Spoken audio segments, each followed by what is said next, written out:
The government in Bangladesh is threatening to send tens of thousands of Rohingya refugees to a remote island by force, despite warnings from environmentalists and rights groups. Accommodation on the island of Bhasan Char has been specially constructed for the refugees. The government says it will offer a new start for the Rohingya. But the low-lying island in the Bay of Bengal is vulnerable to erosion and flooding, and critics have condemned the plan. Our correspondent, Naomi Conrad, was granted access to the site. In the world's largest refugee camp in southern Bangladesh, fear is rife. 2 years ago, the government welcomed the influx of Rohingya fleeing Myanmar. Today, it is planning to send tens of thousands of them to an island in an area prone to cyclones. We don't want to go to Bhasan Char because it gets flooded and then people will die. Our children will be drowned. For them, it's another trap where they'll lose their lives. If we go there, we'll die. Help us to stay here.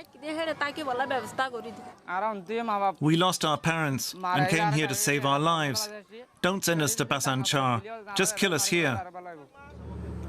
No Western journalists have been granted access to the island until now. DW was taken to Bhasan Char by Bangladesh's Navy, which is overseeing the construction works.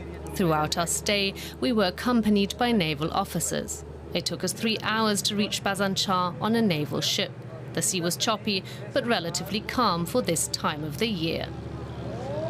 What is the longest period that you think ships might not be able to reach the island in really bad weather conditions? If the cyclonic storming warning, that maybe 1 or 2 days or 3 days maximum, not more than that. And for the Navy ship, we have never stopped. Nobody will be evacuated from this island. That is because the Navy says they have built sufficient protection against floods and erosion, including a 3-metre-high embankment. Inside, there is space for 100,000 Rohingyas housed in clusters of identical shelters. Human rights organisations fear that refugees may be contained on the remote island for years. Sometimes this island is described as a jail. Does that offend you? Yes.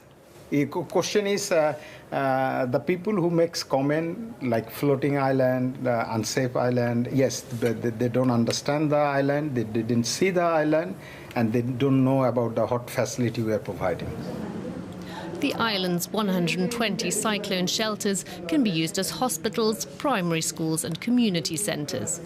To provide security, there will be police posts and cameras monitoring the island. We will provide something to the Rohingya. They will remember it for their life.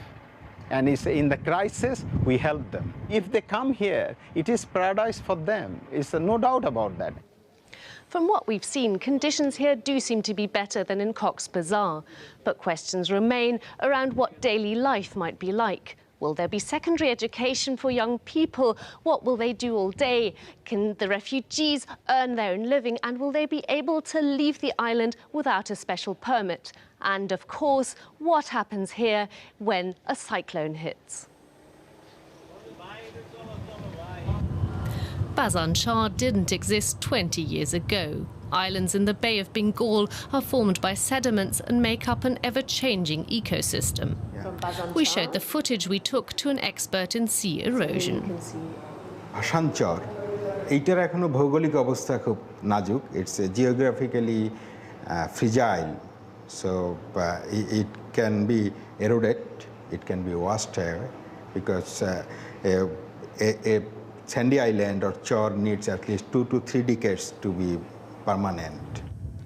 Without an embankment, Bhasan Char would be too dangerous for habitation. Experts DW contacted disagreed whether the barrier is high enough, but the government seems adamant to relocate Rohingya to the island. We may force them to there. We don't have enough space here, so we will force them. If they are not willing, we'll force them. Once the decision has been taken, refugees could be relocated in a matter of weeks, even against their will. And DW's Naomi Conrad, who filed that report, is with us here in the studio. Great to see you, Naomi. So what's your impression of the camp when you were there? Were you not thinking, well, this is going to be a lot better for the refugees than Cox's Bazar, where hundreds of thousands are living in really difficult conditions? Well, if you look at the settlement itself, yes, it's an improvement. The people would have more space, the rooms are airy. The camps in Cox's Bazar are stiflingly hot in the summer. I mean, I went inside some of the huts. It's really difficult for me to even just spend half an hour for an interview inside these huts. So if you look at the settlement itself, yes, the infrastructure is a lot better. There's security, the roads are secured, but then you have to look at the island itself and the questions that, you know, we try to answer in the report of whether this island is actually safe, whether the flood embankment is high enough. So the settlement itself looks a lot better, but the bigger questions around the island and also whether the refugees would be allowed off the island, whether they would have free movement, those are the questions. Now, you spoke with Myanmar's foreign minister about the relocation plans. He suggested that the Rohingya could be moved to the island even if the UN objects. Let's listen to what he had to say. What is the most extreme step you could take if the UN disagrees? Would you kick the UN agencies out of Bangladesh? We'll do. If that is necessary, we'll do. So to be clear, if they don't support your plan of Bazan Char, you will tell them to leave? We have to make a decision and we'll talk to them and see. So it sounds like Bangladesh's government is absolutely determined to send the refugees to this island. What is the UN saying about it? Yes, I mean, Bangladesh built this settlement for the Rohingya. They spent a lot of money on it, so of course they want to move the Rohingya there. But it's difficult because the UN, I mean, the agencies, they're footing the bill of this multi-million-dollar humanitarian effort.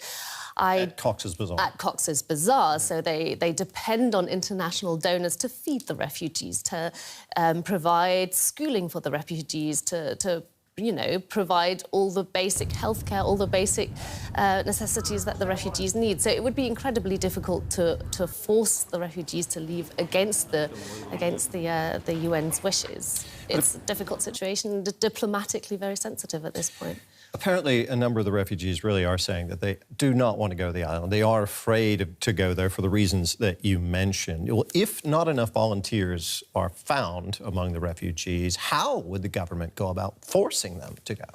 Yes, it's very difficult to imagine them sending in tanks or soldiers, of course. But what they seem to be doing right now, and that this just came a couple of days ago, is that they want to make the living conditions more difficult in Cox's Bazar. So we just heard that they're forcing the telecommunications providers to turn off the internet, not to sell SIM cards to Rohingya anymore, which would basically cut them off from any kind of communication. So there seems to be that kind of pressure, you know, putting pressure on the refugees to make the living conditions even harder in Cox's Bazar, which may then lead a certain number of Rohingya to maybe sign up voluntarily to move to this island, which then suddenly looks maybe more attractive than it does now. Very quickly, how soon do you think we could see those refugees move to the island? Well, in Dhaka, there was talk of after the monsoon, so in the coming weeks. OK, Naomi, thank you so much. DW correspondent Naomi Conrad.